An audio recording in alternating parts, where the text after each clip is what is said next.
तो आज हम सीटेट पेपर 2 पेडागोजी की आंसर की देखेंगे। तो स्टार्ट करते हैं। माध्यमिक कक्षा में अधिगम के लिए एक अनुकूल कक्षा का वातावरण डैश पर केंद्रित होता है। इसका सही उत्तर है ऑप्शन पहला, सहकारी अधिगम इसका सही उत्तर है।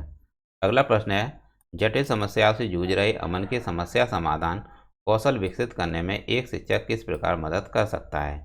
इसका सही उत्तर है ऑप्शन दूसरा, उसे मंथन करने और विचार उत्पन्न करने के लिए प्रोत्साहित करके। यह इसका सही उत्तर है।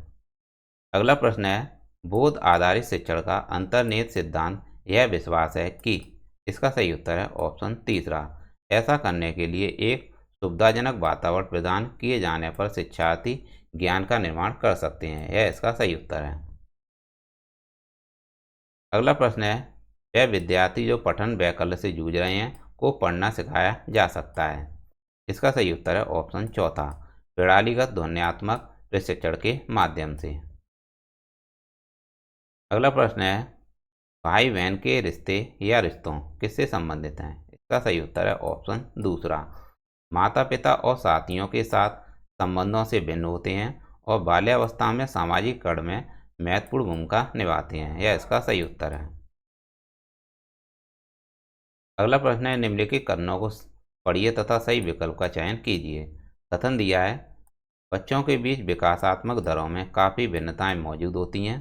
और कार्ड दिया है, विकासात्मक अंतर आनुवांशिक और अनुवादात्मक विविधताओं की जटिल अंतःक्रिया का एक अनिवार्य परिणाम है।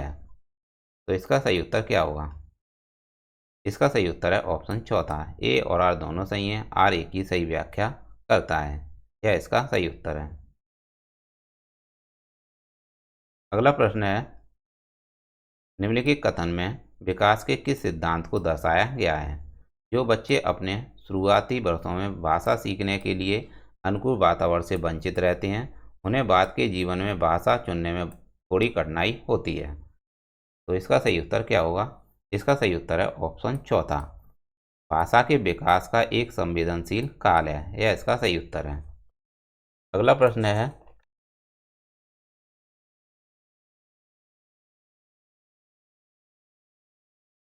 निम्नलिखित में से कौन सा प्रश्न बच्चों के समालोचनात्मक रचनात्मक चिंतन को बढ़ावा देता है। पूछा गया है, निम्नलिखित में से कौन सा प्रश्न बच्चों के समालोचनात्मक व रचनात्मक चिंतन को बढ़ावा देता है। इसका सही उत्तर है ऑप्शन दूसरा, पानी के बचाव के लिए सबसे अच्छा तरीका कौन सा हो सकता है और क्यों। यह इसका सही उत्तर है। अगला प्रश्न है, समावेशी शिक्षा में क्या शामिल है। इसका सही उत्तर है ऑप्शन चौथा, व्यक्तिगत अंतरों की पहचान के परिणाम स्वरूप पाठ्यचर्या में लचीलापन। यह इसका सही उत्तर है ऑप्शन चौथा। अगला प्रश्न है, समालोचनात्मक चिंतन में प्रमाण की क्या भूमिका होती है।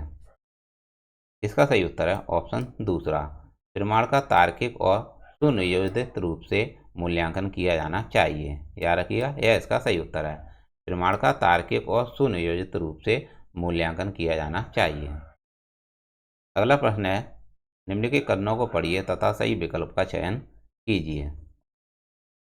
पूछा गया है, कथन दिया है, बच्चों में संज्ञानात्मक विकास पर भाषा के प्रभाव पर जीन पियाजे और लेव वाइगोत्स्की के दृष्टिकोण में भिन्नता है।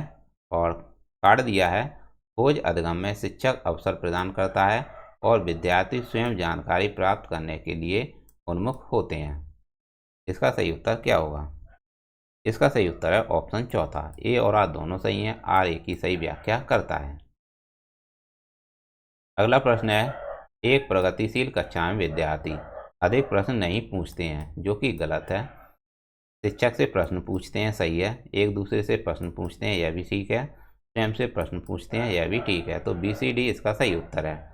ऑप्शन तीसरा इसका सही उत्तर है, बी सी डी इसका सही उत्तर है। अगला प्रश्न है, पुल्लिंग या स्त्रीलिंग होने से जुड़ी अपेक्षाओं को डैश कहा जाता है और इन्हें डैश सीखा जाता है।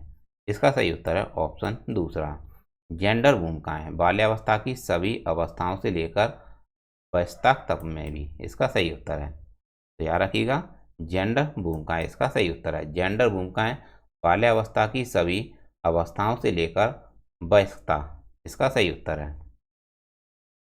अगला प्रश्न है, बुद्धि के संदर्भ में निम्नलिखित में से कौन सा दृष्टिकोण शिक्षार्थियों के बीच विविधता के सम्मानपूर्ण विचार का समर्थन करता है। पूछा गया है बुद्धि के संदर्भ में निम्नलिखित में से कौन सा दृष्टिकोण शिक्षार्थियों के बीच विविधता के सम्मानपूर्ण विचार का समर्थन करता है। इसका सही उत्तर है ऑप्शन चौथा। बुद्धि बहुआयामी होती है और समय के साथ साथ बदल सकती है। बुद्धि बहुआयामी है और समय के साथ बदल सकती है, यह इसका सही उत्तर है ऑप्शन चौथा। अगला प्रश्न है निम्नलिखित में से किसने सामान्य बुद्धि की अवधारणा की आलोचना की और बुद्धि का एक वैकल्पिक सिद्धांत प्रस्तावित किया। इसका सही उत्तर है ऑप्शन पहला, हावर्ड गार्डनर इसका सही उत्तर है। अगला प्रश्न है लॉरेंस कॉल्वर के सिद्धांत की आलोचना कैरल गिलिगन द्वारा। बताइए इसका सही उत्तर क्या होगा। इसका सही उत्तर है ऑप्शन दूसरा, नैतिक तर्क में लैंगिक भिन्नताओं की उपेक्षा करने के लिए की गई, यह इसका सही उत्तर है। अगला प्रश्न है अधिगम के सामान्य सिद्धांत बताते हैं कि विद्यार्थी बेहतर रूप से सीखते हैं यदि शिक्षक पहले तर्क और कार्य के संदर्भ में अवधारणाओं पर चर्चा करें और फिर विचारों को सत्यापित करने का अवसर दें, यह इसका सही उत्तर है। अगला प्रश्न है एक शिक्षिका अपने विद्यार्थियों को अधिसंज्ञानात्मक कौशल विकसित करने में मदद करना चाहती है। निम्नलिखित में से कौन सी रणनीति सबसे प्रभावी होगी। इसका सही उत्तर है ऑप्शन पहला, विद्यार्थियों को प्रोत्साहित करना कि वे स्वयं अपने अधिगम पर चिंतन करें और अपनी प्रगति का मूल्यांकन करें, यह इसका सही उत्तर है। अगला प्रश्न है निम्नलिखित कथनों को पढ़िए तथा सही विकल्प का चयन कीजिए। कथन दिया है शिक्षकों को संकल्पना को मजबूत करने के लिए विद्यार्थियों को अपने स्वयं के संकल्पना के उदाहरणों और गैर उदाहरणों की पहचान करने के लिए कहना चाहिए। और कार्ड दिया हुआ है उदाहरणों के बारे में सोचने से संकल्पना को मजबूत किया जाता है जबकि गैर उदाहरण विद्यार्थियों को भ्रमित करते हैं। बताइएगा इसका सही उत्तर क्या हुआ। इसका सही उत्तर क्या हुआ। इसका सही उत्तर है ऑप्शन दूसरा, ए सही है परंतु आर गलत है। अगला प्रश्न है निम्नलिखित कथनों को पढ़िए तथा सही विकल्प का चयन कीजिए। कथन दिया है शिक्षकों को विद्यार्थियों में विशेष जातीय समूह के बारे में रूढ़िवादिता को तोड़ने के लिए कड़ी मेहनत करनी चाहिए। और कार्ड दिया हुआ है शिक्षा का एक प्रमुख उद्देश्य विद्यार्थियों को समालोचनात्मक आत्मचिंतन के लिए प्रोत्साहित करना है। तो बताइएगा इसका सही उत्तर क्या है। इसका सही उत्तर है ऑप्शन चौथा, इसका सही उत्तर है। ए और आर दोनों सही हैं, आर ए की सही व्याख्या करता है। अगला प्रश्न है महारत जिसे कहते हैं निपुणता, लक्ष्य और प्रदर्शन लक्ष्य में क्या अंतर है। इसका सही उत्तर है ऑप्शन पहला, महारत लक्ष्य अपने कौशल और कार्य की समझ में सुधार करने पर केंद्रित होते हैं जबकि प्रदर्शन लक्ष्य उच्च ग्रेड प्राप्त करने या बाहरी पुरस्कार प्राप्त करने पर केंद्रित होते हैं, यह इसका सही उत्तर है। अगला प्रश्न है निम्नलिखित में से कौन सा आंतरिक अवप्रेरणा का उदाहरण है, मोटिवेशन का उदाहरण है। बताइएगा इसका सही उत्तर क्या है। इसका सही उत्तर है ऑप्शन पहला, व्यक्तिगत आनंद के लिए एक वाद्य यंत्र बजाना जो कि आंतरिक अवप्रेरणा का उदाहरण है। पियाजे के अनुसार गुणात्मक रूप से 4 विभिन्न अवस्थाएं। बताइएगा इसका सही उत्तर क्या होगा। इसका सही उत्तर है ऑप्शन चौथा, बच्चों के विकास के सार्वभौमिक पैटर्नों का प्रतिनिधित्व करती हैं, यह इसका सही उत्तर है ऑप्शन चौथा।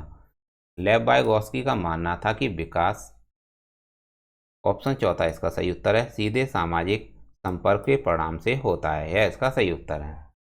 अगला प्रश्न है निम्नलिखित में से कौन सी पियाजे के संज्ञानात्मक विकास के सिद्धांत की सीमा है।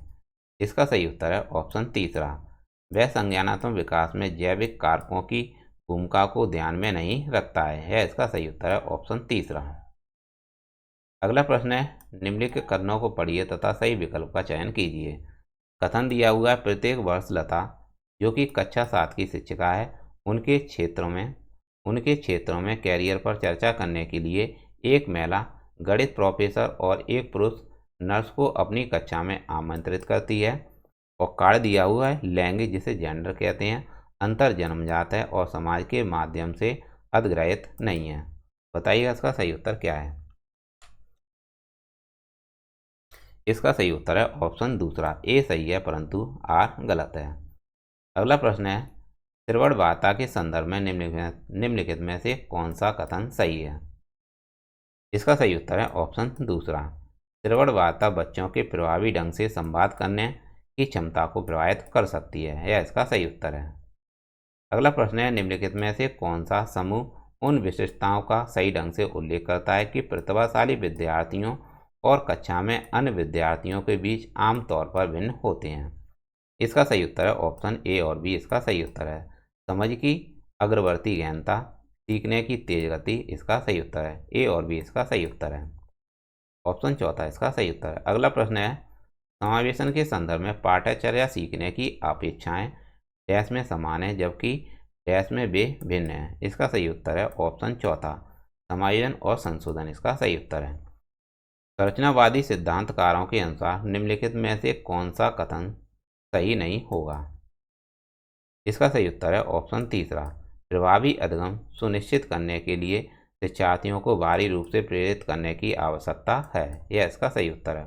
ऑप्शन तीसरा इसका सही उत्तर है।